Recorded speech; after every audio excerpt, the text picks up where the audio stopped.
Hi guys. അപ്പോൾ പെരുമഴയാണ് എല്ലായിടത്തും. അപ്പോൾ എല്ലാവരും ചെയ്യുന്നുള്ള നമ്മി തന്നെ പരിപാടി. മഴയത്ത് പുറത്തിറങ്ങാനൊന്നും പറ്റാത്തതുകൊണ്ട് ചൂണ്ടിയിടാൻ ഇറങ്ങിയിട്ടില്ല. നമ്മുടെ നാട്ടിലെ തന്നെ ഒരു സ്ഥലമാട്ടോ പാറമടയാണ്.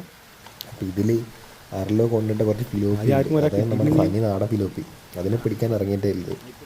നമ്മൾ കുറച്ച് ആളുണ്ട് കേട്ടോ, ഞാൻ, അനിയൻ, പിന്നെ ആകാശ്, അങ്ങനെ കുറച്ച് ആളുണ്ട്. എല്ലാവരും അസല് ചൂണ്ടിയിടല്ലോ, അങ്ങോട്ടും ഇങ്ങോട്ടും എറിയുന്നുണ്ട്. പിന്നെ ഞാനിത് ഇട്ട് നോക്കി, നമ്മളെ കൊണ്ട് ഈ പരിപാടി പറ്റാത്തതുകൊണ്ട് നമ്മൾ ഒഴിവാക്കാം. അങ്ങനെയുള്ള ഒരേ പിടുത്തം നമുക്ക് കിട്ടിയ മീനെ കാണിച്ചു തരാം. എന്താ ഇത്രയും മീനെ കിട്ടിയിട്ടുണ്ട്, വന്നിട്ട് 5-10 മിനിറ്റ് ആയിട്ടും കേട്ടോ. അതായത് നമ്മൾ തനി നാടൻ ഫിലോപ്പിയാണ്. അതുമാത്രമല്ല, ഇത് നമ്മളെ സ്ഥലം എന്ന് പറഞ്ഞാൽ സിനിമാ സ്ഥലമാണ്. ഇതിൽ നല്ല വെള്ളമാണെങ്കിൽ നമ്മൾ ശരിക്കും പറഞ്ഞാൽ അതിരപ്പള്ളി വെള്ളച്ചാട്ടം പോലെയാണ്. അപ്പോൾ ഇനി ഇതേപോലത്തെ ഫിഷിംഗ് വീഡിയോസ് ആയിരിക്കും കേട്ടോ നമ്മളെ ചാനലിൽ കൂടുതൽ ഉണ്ടാവില്ല. അപ്പോൾ എല്ലാവരും സപ്പോർട്ട് ചെയ്യാനും സബ്സ്ക്രൈബ് ചെയ്യാനും മറക്കരുത്. സ്ഥലം എന്ന് പറഞ്ഞാൽ പൊളി സ്ഥലമാണ്. പിന്നെ ഈ വീഡിയോ ഇഷ്ടപ്പെടുന്ന എല്ലാവർക്കും ഷെയറും ചെയ്യും. നമ്മൾ ചാനലിൽ കയറി നമ്മൾ വീഡിയോസ് ഒന്ന് കാണുകയും ചെയ്യാം കേട്ടോ.